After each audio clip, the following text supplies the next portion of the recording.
Padiushi. Chinuya tú. Nala. La ya Leticia Flores Felipe. Na bepe na ye chenga nula jidwa yanaji. Tikuga padiushi di dashi shetu. Jinjo stidi ichani gule nedu. La jidwa dila. Na bepe de ya tipani. Tirini edi jasa. Di ichani vistana ne agola no. Ne bisho se gola no la. Ne zatti nila. Jiga tigubicha. Geruni. Nakinye. Gusidi no. Kashkwidi. Kashini tu. Kashini no. Inika di jasa. Di ija. Na bepe sikaru. Ne na bepe nanjo. Kukaka beni. Gunda kabeni. Shisila. Kanashi kabeni. Kasikanachi ino niladu.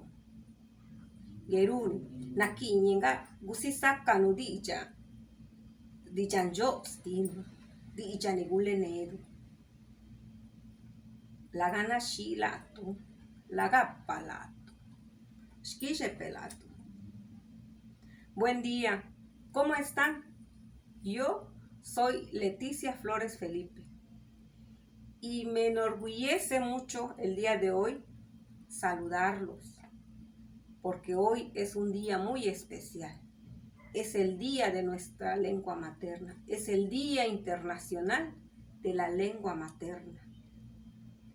Yo estoy muy orgullosa porque hablo el zapoteco. Lengua que nos heredaron nuestros antepasados. Y morirá el día en que muera el sol.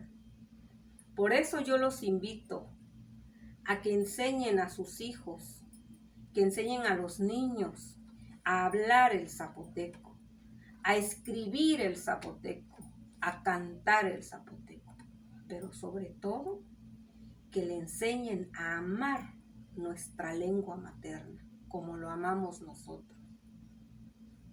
Cuídense, quiéranse. Gracias.